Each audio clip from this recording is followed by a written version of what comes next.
Is it on? Oh, look, a bottle of wine. No, please. Look at the treatment. Me and Malik are just going to kick it for a little while. We're just going to booze it up. Why, thank you, Garkin. Singing and acting at the same time and dancing. I first learned this. I saw Janet Jackson, and she's singing with her Rhythm Nation thing, and but she's singing with backtracks. There's no backtracks, and you're running all over the stage and catching your breath in that little moment when you're changing your coat. As an actor, we have our ability to take a beat and catch ourselves. But when you're singing and acting, how do you do that? When something, you know what I'm talking about? When there's a moment that you're like, you don't have that moment to take. How do you drive into your next moment? How do you drive into your next moment? That's an interesting question. Honestly, and the driving force, again, I'm going to go back to it's the music. It's the way it was written. It just lends itself. And because they're just literally separate acts. So for me, I get into the character. I know exactly what my character is, my song. And then once that act for me is over, instantaneously, I transform and become somebody else. So it's just kind of knowing those transitions. And I think obviously that comes through rehearsal and practice and going through it. But you're right, you don't necessarily have those like emotional beats where you can take a moment and reflect and do it because it's live theater. And if you mess up, it's like boom, boom, boom. Especially when singing. Exactly. So you have to improv the hell out of it or just make it seem seamless like that's supposed to happen. When I fell, I was supposed to fall. That was a choice that my character made. You curtsy. Exactly. I totally want to know now. Run for Congress. No, you're not really? I really am. I mean, I'm 30 years old right now. I'm like prime time. You have to be 30. And in actor age, he's 25. Exactly. And I studied politics and acting. You have to be a politician in order to be an actor, and you have to be an actor in order to be a politician. This is true. So I, for one, feel that that's kind of my thing. Can you give us a little political pitch before we go? Well, political pitch. Ladies and gentlemen, from the theater, Malik Hana. And what's your statement to the press? Your statement to the press. My statement to the press. I, for one, believe that we are all... World peace. Just say world peace. World peace. World peace. Oh, see, I believed it at the end. That's why he's a good actor. Thanks for coming on the show, man. Thanks for having me. A triple threat. Singer, actor, dancer, politician. Action. I was raised by a Jewish mother, so it's... Meshuggah. Oy vey. Oy vey. He's part of the tribe. I had no idea. While taking a temple, my mother would be so happy. But here you were. You really did embody this character. The show itself is such a, ride through so many different songs. It's not a play in your normal sense that you sit down, you get to know the characters. You had to let us know who this guy was through singing. Was that a huge challenge for you? It was because I didn't realize, but every single song we sing is a different person, and it's a specific time in their life and when their life changes or alters. So it was really hard to go from a business executive to a kid from the ghetto and a basketball player, but it was fun finding my blackness, I guess you could say. I don't know. It just doesn't sound right, but he can say it. I'm only a quarter black, and I have to pull it out and just use it. And oh, you got it. If you have to see this show, when you drop into your little riffs and you really just, you make the whole audience groove. It was really just a good time. But you said about basketball. Did you not have a lot of basketball background? I actually was a figure skater.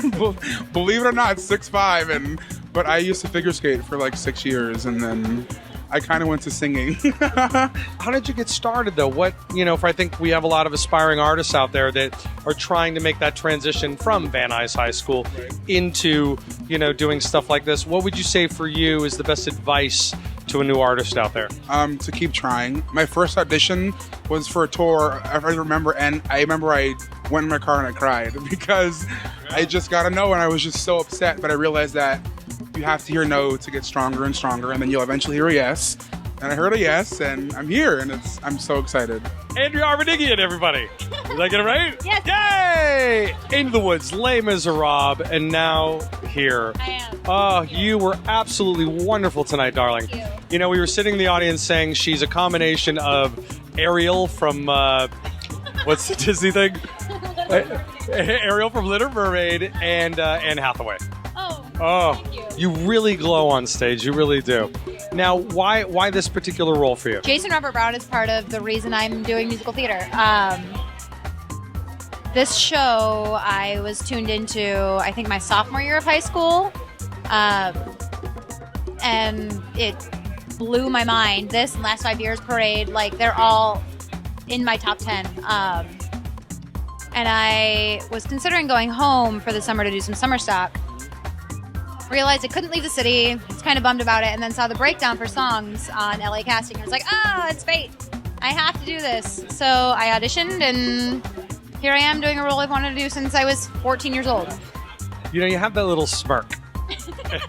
There it is, right there. Very easy for me. In high school, I was like the Rachel Berry of my high school. I watched Glee, and I totally thought that, right?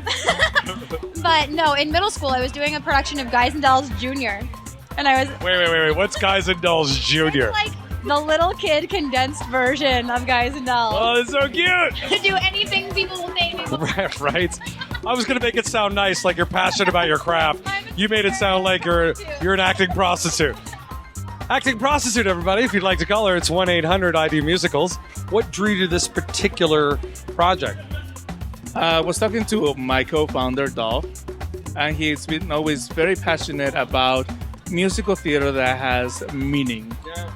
And in this day and age, we do happy musicals like Cabaret and Chicago, Tommy, things that dance, that move, and that people have fun at. But we also want to tell our people that our musical theater can also give a message, can provide meaning to our life, can relive and share in the experiences that we all can relate to. And basically, we can have a sense of escape from reality, escape from the stress of work, and have a good time at reliving good memories. I noticed in the beginning you would take on teens and have different opportunities for them. Oh yes, in Jekyll and Hyde we're going to employ about 5 or 6 different youths. Some have some training in theater, some don't. And they're going to create a new scene within the scope of Jekyll that's never been seen. Wow. Okay, wait, we got one. Carrie, come here. Come here, Carrie. Come sit your tush. This is Carrie, everybody. Now, Carrie is a musical theater girl, and she wanted to meet you. I'm going to embarrass her. But, this is perfect opportunity. Here's somebody that's breaking out in the industry. She had an audition today for Ryan Reynolds. He really liked her. But she has, not no idea where to go. But what advice would you give somebody like this to further their career when they have a love of the craft and are trapped by the madness that is Hollywood? Definitely, when you go into an audition, try to learn as much of the project as you can. So when you audition something that's closely or related to the show, and that way the director and the casting director can see that you've done your research. Not only should they choose you for your beautiful voice or your looks, they should also choose you because of your commitment. You go in there telling them, I know this show, I know what you need, I can deliver what you want. That shows us that you already have a commitment and that you're not going to be one of these flaky actors of LA. Now, do you feel like they teach you that in your class, not only just to be a solid performer, but like he said? I go by that. It's like my thing.